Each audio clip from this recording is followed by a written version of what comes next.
প্রিয় সপ্তম শ্রেণীর শিক্ষার্থীরা, শুভেচ্ছা নিও। আজকে আমি তোমাদের বাংলা বিষয়ের নতুন বই সপ্তবর্ণ থেকে কবিতার তৃতীয় অধ্যায় আমার বাড়ি এর বহু নির্বাচনী প্রশ্নের সমাধান করে দেব। প্রথমে তোমাদের বলবো, যারা আমার চ্যানেলটি সাবস্ক্রাইব করো নাই তারা আমার চ্যানেলটি সাবস্ক্রাইব করবে এবং আমার সাথে থাকবে। তাহলে চলো আমরা ক্লাস শুরু করি। আমার বাড়ি কবিতার বহু নির্বাচনী প্রশ্ন। লক্ষ্য করো, পাঠ্য বইতে 4টি বহু নির্বাচনী প্রশ্ন দেয়া আছে।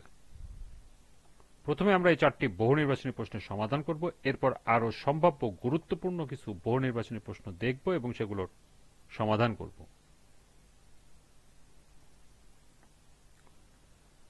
পাঠ্য বইয়ের বহু নির্বাচনী প্রশ্ন 1।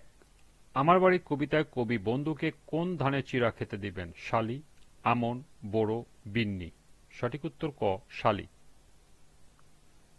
থামিও তবু রথ দ্বারা কি বোঝানো হয়েছে? যাত্রা বিরতি, বিশ্রাম গ্রহণ, গন্তব্যে পৌঁছানো, রথ থামানো। সঠিক উত্তর ক, যাত্রা বিরতি। কবিতাংশটি পড়ে 3 ও 4 নম্বর প্রশ্নের উত্তর দাও। আয় ছেলেরা আয় মেয়েরা ফুল তুলিতে যাই, ফুলের মালা গলায় দিয়ে মামার বাড়ি যাই, ঝড়ের দিনে মামার দেশে আম কুড়াতে সুখ, পাকা জামে শাখায় উঠি রঙিন করি মুখ। 3। উদ্ধৃতির প্রথম স্তবকের সাথে নিচের কোন চরণের মিল লক্ষ্য করা যায়? আমার বাড়ি যাইও ভ্রমর, বসতে দেব পীরে। 2। গাছের শাখায় দুলিয়ে বাতাস করব সারা রাতি। 3।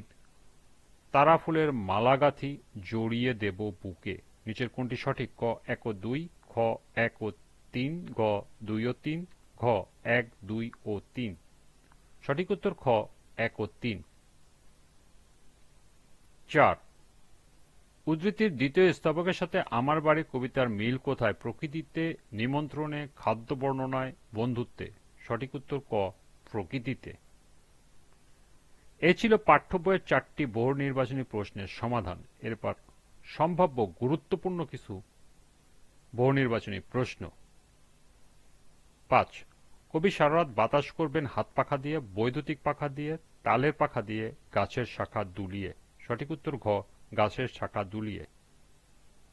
কবি কিসের মালা জড়িয়ে দেবেন বুকে? বকুল ফুলের মালা, বেলি ফুলের মালা, গাঁদা ফুলের মালা, তারা ফুলের মালা।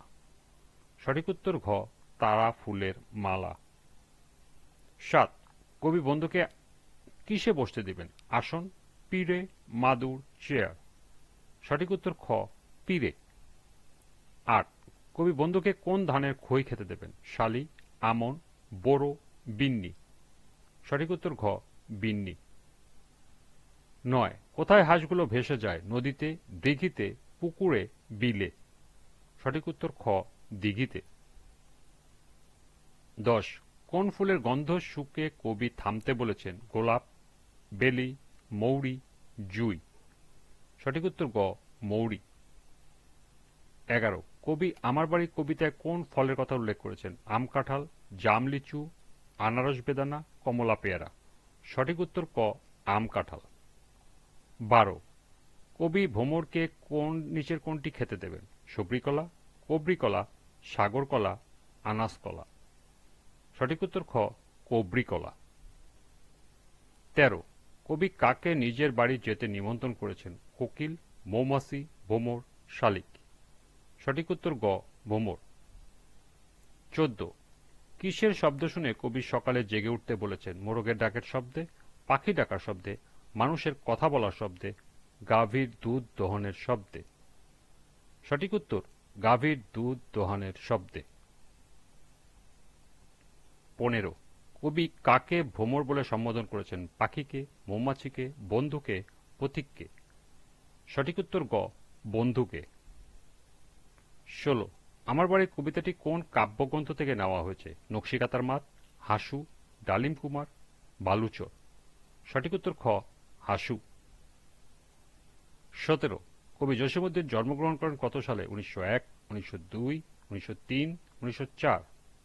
সঠিক উত্তর গ, 1903 সালে। 18। কবি জসীমউদ্দীন কোন কাব্যগ্রন্থ রচনা করেন? নকশিকাঁথার মাঠ, সুজন বাদিয়ার ঘাট, মাটির কান্না, উপরের সবগুলি। সঠিক উত্তর ঘ উপরের সবগুলি, অর্থাৎ এ তিনটি কবি জসীমউদ্দিনের কাব্যগ্রন্থ। ১৯ আমার বাড়ি কবিতায় পাঠের উদ্দেশ্য কি? শিক্ষার্থীদের পাঠ্য বই শিক্ষায় উদ্বুদ্ধ করা, শিক্ষার্থীদের সৌজন্য শিক্ষায় উদ্বুদ্ধ করা, শিক্ষার্থীদের মানবপ্রেমের শিক্ষায় উদ্বুদ্ধ করা এবং শিক্ষার্থীদের সৌজন্য, শিষ্টাচার ও মানবপ্রেমে উদ্বুদ্ধ করা। সঠিক উত্তর ঘ শিক্ষার্থীদের সৌজন্য, শিষ্টাচার ও মানবপ্রেমে উদ্বুদ্ধ করা।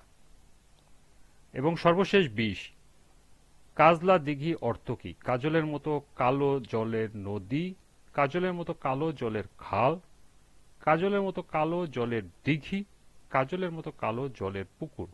সঠিক উত্তর গ কাজলের মতো কালো জলের দিঘি।